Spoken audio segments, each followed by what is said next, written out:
नमस्कार साथियों, आज की इस वीडियो में आपका स्वागत है। तो आज हम डिस्कस करेंगे एडवर्ब का पार्ट सेकंड। इसमें देखिए आपको कुछ एडवांस रूल देखने को मिलेंगे। इससे पहले मैंने एडवर्ब का फर्स्ट चैप्टर बनाया है, उसको आप चैनल की प्लेलिस्ट में जाकर देख सकते हैं। तो चलिए शुरू करते हैं आज की वीडियो। तो यहाँ पर देखिए पहला रूल दिया गया है, जब कोई एडवर्ब किसी एडजेक्टिव अथवा दूसरे एडवर्ब के बारे में बताता है तो हम उस एडवर्ब को एडजेक्टिव या एडवर्ब के ठीक पहले रखते हैं। देखिए कोई भी एडवर्ब होगा वो हमेशा एडजेक्टिव या एडवर्ब के पहले रखा जाएगा। बेसिक रूल ये है, राइट। और एडवर्ब क्या है? किसी भी वर्ब के बारे में अगर कोई विशेषता बताई जाती है तो वो एडवर्ब कहलाती है, राइट। तो चलिए यहाँ पर देखते हैं। The mason is doing his work carefully very. कोई भी जो मैसन है यानी राजमिस्त्री है वो अपना काम बहुत ही केयरफुली कर रहा है। अब यहाँ पर प्रॉब्लम क्या है कि मैसन इज डूइंग हिज वर्क, वो अपना काम कर रहा है। कैसे कर रहा है? Carefully very. अब यहाँ पर देखिए केयरफुली क्या है? सावधानी पूर्वक कर रहा है। ये आपका केयरफुली डूइंग के बारे में बता रहा है कि जो आपका वर्क किया जा रहा है वो कैसे किया जा रहा है? केयरफुली, सावधानी पूर्वक। और वेरी क्या है? वेरी केयरफुली के बारे में बता रहा है कि कितनी केयरफुली काम हो रहा है, वेरी केयरफुली। तो यहाँ पे वेरी जो वर्ड है वो केयरफुली के पहले लगेगा, राइट। तो सही क्या होगा? The mason is doing his work very carefully. Basically very जो वर्ड है वो केयरफुली के बारे में बता रहा है तो वो उसके पहले यूज किया जाएगा, राइट। चलिए नेक्स्ट रूल यहाँ पर देखते हैं। देखिए जो पिछला रूल था उसका यहाँ पर एक्सटेंशन है, परंतु जब इनफ का प्रयोग एडवर्ब की भांति वाक्य में किया जाता है तो हम इसी सदैव उस एडजेक्टिव या एडवर्ब के बाद रखते हैं जिसके बारे में इनफ बताता है। अब देखिए मैंने आपको बताया था कि कोई भी एडवर्ब होगा वो किसी अन्य एडवर्ब या एडजेक्टिव के पहले लगाया जाता है, लेकिन इनफ के बारे में ऐसा नहीं है। इनफ हमेशा उसके बाद में लगाया जाएगा, ठीक है। तो देखिए यहाँ पर the officer was enough kind to release the prisoner. Officer काफी दयालु था कैदी को रिहा करने के लिए। तो इनफ काइंड, अब काइंड कितना है, दयालु कितना है? इनफ, पर्याप्त दयालु है। अब जो पर्याप्त शब्द है वो दयालु के बारे में बता रहा है कि दयालु कितना है? काफी दयालु है। इनफ मतलब पर्याप्त या काफी दयालु। तो इनफ वर्ड काइंड के पहले नहीं लगेगा, ये लगेगा बाद में, काइंड के बाद लगेगा, ठीक है। ऑफिसर कैसा था? काइंड था, दयालु था। काइंड यहाँ पर एडजेक्टिव है और एडजेक्टिव के बारे में इनफ बता रहा है जो कि एडवर्ब के रूप में काम कर रहा है, लेकिन ये इसके पहले नहीं लगेगा, बाद में लगेगा। केवल इनफ के बारे में ये रूल है, ठीक। तो सही करके यहाँ पे देखिए लिखा गया है the officer was kind enough. Enough बाद में लगाया गया है टू रिलीज द प्रिजनर, ठीक है। नेक्स्ट यहाँ पर एग्जाम्पल दिया गया है the fielder ran enough fast to catch the ball. Fielder काफी तेज दौड़ा बॉल को पकड़ने के लिए। अब fielder ran fast, ran enough. अब यहाँ पर रैन मीन्स दौड़ा, इनफ मीन्स पर्याप्त या तेज दौड़ा। तो ये यहाँ पर बाद में लिखा गया है, ठीक है। अब यहाँ पर सही करके क्या लिखा गया? The fielder ran fast enough, ठीक है। तो इनफ जो दिया गया है वो फास्ट के बाद में लगाया गया है, तो ये सही हो गया, ठीक है। चलिए नेक्स्ट यहाँ पर देखते हैं सब नोट। जब इनफ का प्रयोग वाक्य में एडजेक्टिव की भांति किया जाता है तो हम उसे नाउन के आगे ही रखते हैं जिसके बारे में बताता है। अभी इन दोनों सेंटेंसेस में इनफ का प्रयोग एडवर्ब की भांति किया जा रहा था। जब एडवर्ब की भांति इसका प्रयोग करेंगे तो ये ऊपर वाला रूल लगेगा, लेकिन जब ये एडजेक्टिव की भांति काम करेगा तो नाउन के पहले लगेगा। जैसे यहाँ पर दिया गया है the boy has enough money two by his books. Boy के पास पर्याप्त धन है किताब को खरीदने के लिए। अब यहाँ पे पर्याप्त क्या है? पर्याप्त धन है, पर्याप्त पैसा है। तो पैसा या धन यहाँ पे नाउन है और इनफ उसके बारे में बता रहा है कि पैसा पर्याप्त है। तो ये एडजेक्टिव का काम कर रहा है, ये किसी वर्ब के बारे में नहीं बता रहा है, ठीक है। तो ये आपका क्या हो गया? ये आपका एडजेक्टिव हो गया, ठीक है। बेसिकली ये नाउन के बारे में बता रहा है, तो एडजेक्टिव होने की वजह से ये पहले लग गया है मनी के, ठीक है। तो ये आपका रूल कंप्लीट हुआ। नेक्स्ट देखते हैं। कुछ ऐसी वर्ब्स हैं जिनकी विशेषता एडजेक्टिव ही बताते हैं, ना कि एडवर्ब। ऐसी प्रमुख क्रियाएं हैं seem, smell, look, appear, taste, remain, feel. देखिए जनरली रूल क्या है कि वर्ब के बारे में जो भी वर्ड कुछ क्वालिफाई या सेंटेंसेस को बताने के लिए कुछ विशेषताएं बताते हैं, वो एडवर्ब होते हैं। लेकिन कुछ ऐसी वर्ब हैं जैसे यहाँ पर ब्लू कलर में दी गई हैं, उनके बारे में हमेशा एडजेक्टिव ही विशेषता बताते हैं। जैसे द रोज स्मेल स्वीटली, मतलब गुलाब का फूल मधुर या मीठी सुगंध देता है। अब सुगंध देना स्मेल्स, इसके बाद स्वीटली गलत है, ठीक है। ये स्वीटली आपको ly लगाकर लिखा गया है, ये एडवर्ब जान पड़ रहा होगा, लेकिन ये ऐसा नहीं है। यहाँ पे क्या होगा, the rose smells sweet, sweetly नहीं होगा, स्वीट होगा, क्योंकि एडजेक्टिव का रूप यहाँ पे लिखना होगा। नेक्स्ट है the teacher does not seem angrily today, teacher आज नाराज नहीं जान पड़ता है। तो डज नॉट सीम, यहाँ पर सीम वर्ड दिया गया है, सीम वर्ब दी गई है, तो इसका भी हम एडजेक्टिव के द्वारा विशेषता बताएंगे। तो ये होगा the teacher does not seem angry, angrily नहीं एंग्री, ठीक है। Next, student appears sadly today, student आज कैसा प्रतीत होता है, दुखी प्रतीत होता है। तो अपीयर्स जो वर्ब दी गई है, इसकी विशेषता कोई एडवर्ब नहीं बताएगा, एडजेक्टिव बताएगा। तो क्या सही होगा, the student appears sad today, ठीक है। नेक्स्ट, कुछ एडवर्ब के दो रूप होते हैं, एक रूप जिनके अंत में ly लगा होता है, ठीक है, तथा दूसरा जो एकदम एडजेक्टिव की तरह होता है। तो कभी कभी एडवर्ब का भिन्न भिन्न रूपों में अर्थ भी अलग अलग होता है, तो ऐसी स्थिति में हम उसके अर्थ को ध्यान में रखकर इसका प्रयोग करना चाहिए, अंतवाक अशुद्ध हो जाएगा। ऐसे कुछ शब्द हैं loud, high, hard, near, late, pretty, quick, यानी कि ये ऐसे शब्द हैं loud, loudly, high, highly, hard, hardly, इसी प्रकार से सभी शब्द। तो इसमें क्या है कि एडवर्ब के दो रूप होते हैं, एक तो लाउड हो जाएगा और एक लाउडली हो जाएगा, एक हाई हो जाएगा, एक हाईली हो जाएगा। जैसे लास्ट में क्विक दिया गया है और एक क्विकली हो जाएगा। तो इन दोनों के अलग अलग अर्थ होंगे, तो वाक्य में अर्थ के अनुसार उनका प्रयोग किया जाएगा। जैसे यहाँ पर दिया गया है the boy works hardly so that he may get good marks in the exam, लड़के ने कठिन परिश्रम किया, लड़का कठिन परिश्रम करता है, क्यों, क्योंकि वो एग्जाम में अच्छे मार्क्स ला सके, ठीक है। तो अभी यहाँ पे हार्डली का क्या अर्थ आ रहा है कि मुश्किल से, हार्डली मीन्स होता है मुश्किल से, तो हमें यहाँ पे हार्डली वर्ड यूज नहीं करना है, क्योंकि हार्डली का सेंस अलग है। हमें यहाँ पे हिंदी में अर्थ देना है कि लड़का कठिन परिश्रम करता है ताकि वो अच्छे मार्क्स ला सके। तो यहाँ पे कठिन की इंग्लिश क्या होगी, हार्ड, ना कि हार्डली। हार्डली मीन्स तो फिर मुश्किल से हो जाता है, जबकि हमें यहाँ पर इसका प्रयोग कठिन परिश्रम के रूप में करना है। तो सही क्या होगा, the boy works hard so that he may get good marks in the exam, तो ये सही होगा, ठीक है। तो हार्डली और हार्ड दोनों में से हमें किसका अर्थ प्रयोग करना है, हार्ड का, क्योंकि यहाँ पे कठिन परिश्रम की बात की गई। नेक्स्ट देखिए, my friend never goes to the school lately, ठीक है। तो एक वर्ड लेट होता है, एक होता है लेटली। अभी यहाँ पे हिंदी में अर्थ है कि मेरा मित्र कभी भी स्कूल लेट नहीं जाता है, ठीक है। लेकिन यहाँ पर लेट का यहाँ पे अर्थ नहीं है, ये लेटली, लेटली मीन्स होता है हाल ही में, ठीक है। तो हमें हाल ही में का कोई अर्थ नहीं देना है, हमें देरी यानी कि लेट का अर्थ देना है। तो हमें केवल लेट लिखना होगा, my friend never goes to school late, lately नहीं होगा, ये आप जबरदस्ती ly लगा के उसका एडवर्ब बनाएंगे, ऐसा नहीं होगा, ठीक है। नेक्स्ट देखिए, the new edition of this book has come late, इस बुक का नवीनतम संस्करण जल्दी आ गया है, ठीक है। तो यहाँ पे लेट, अब देखिए जल्दी आया है तो लेट क्यों लगा गया, लेटली मीन्स हाल ही में आया है, तो the new edition of the book has come lately होगा, ठीक है। और लास्ट यहाँ पर दिया गया है the bride is pretty dressed, ठीक है। तो यहाँ पे सही क्या है, द ब्राइड इज प्रेटली ड्रेस, तो यहाँ पे ly लगाकर इसका प्रयोग किया गया है, ठीक है। तो ये आप ध्यान रखिएगा। नेक्स्ट, एडवर्ब के स्थान पर वाक्य में एडजेक्टिव का प्रयोग नहीं किया जाना चाहिए, अन्यथा वाक्य सिद्ध हो जा सकता है। यानी कि जब भी हमें सेंटेंस में एडवर्ब की जरूरत है और वहां पे अगर हम एडजेक्टिव लगा रहे हैं तो गलत हो जाएगा। जैसे the sun shone bright in the sky, सूर्य स्काई में, सूर्य आकाश में तेजी के साथ चमकता है। तो सन शोन चमकता है, कैसा चमकता है, तेजी के साथ। तो शोन ब्राइट नहीं होगा, ब्राइट तो एक एडवर्ब है, एडजेक्टिव का काम कर रहा है, ठीक है।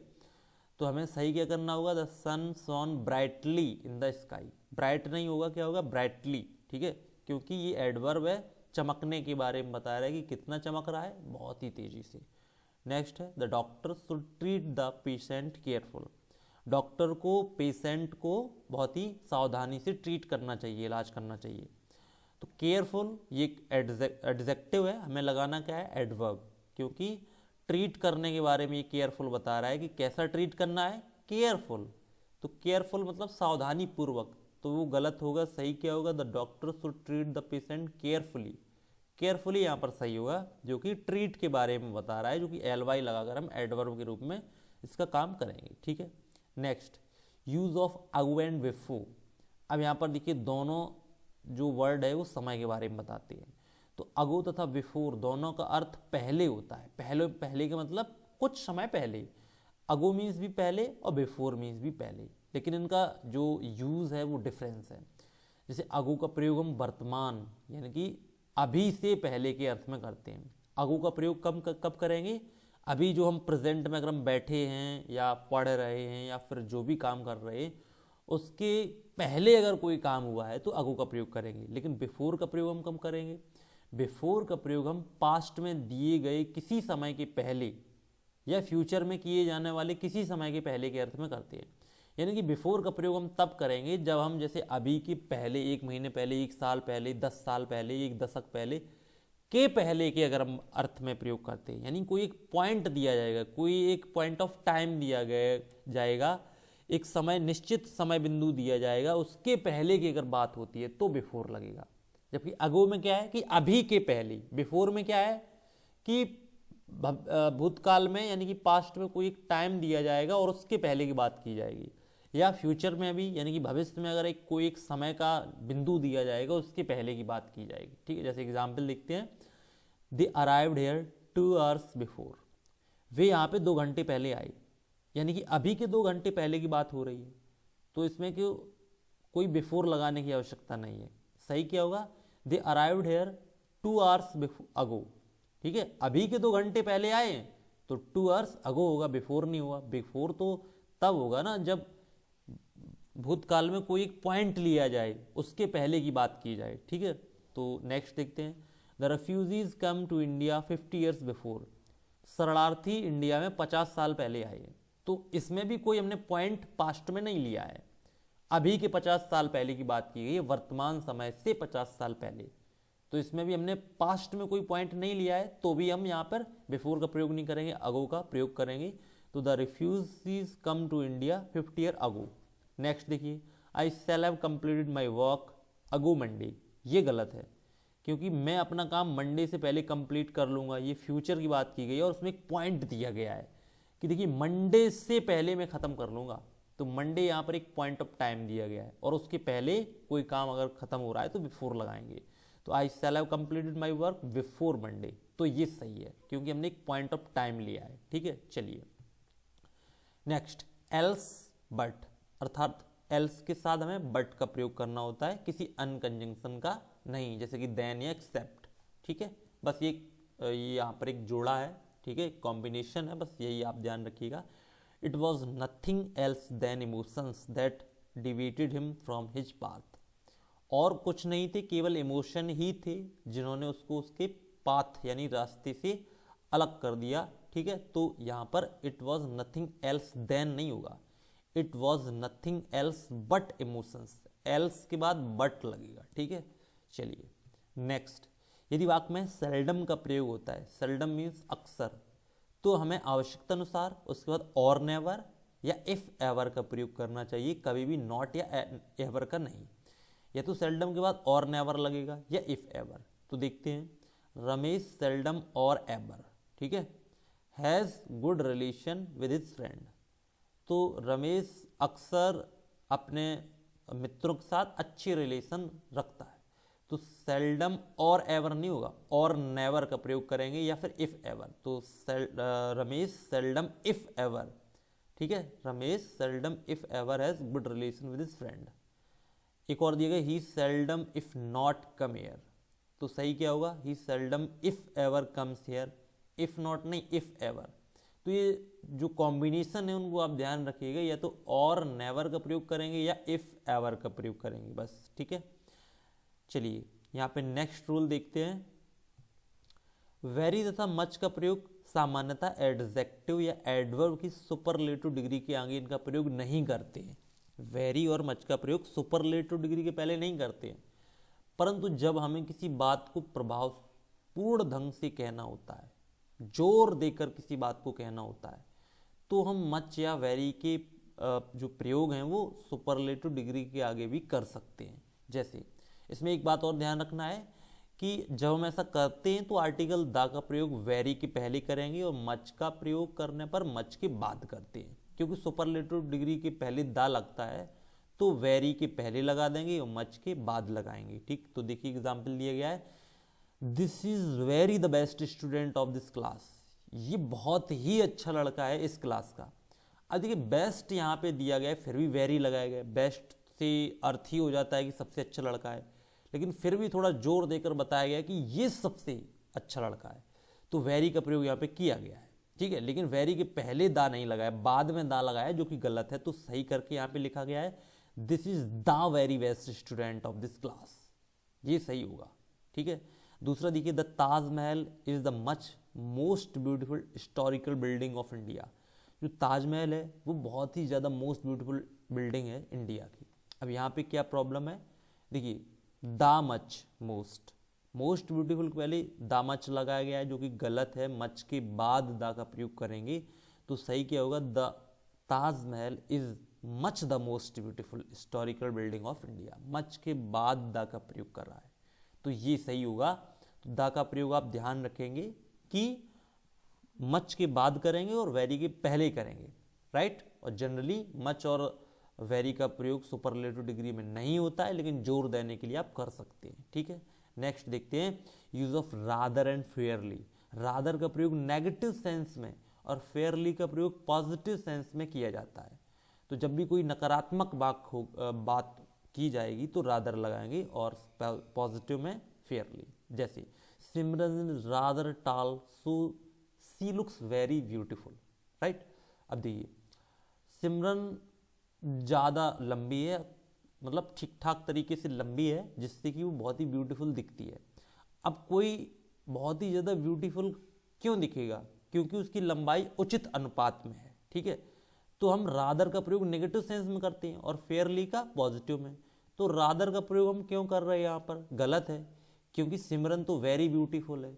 वेरी ब्यूटीफुल है तो हम रादर नहीं लगाएंगे, क्योंकि रादर नेगेटिव सेंस में होता है, वेरी ब्यूटीफुल होना पॉजिटिव बात है।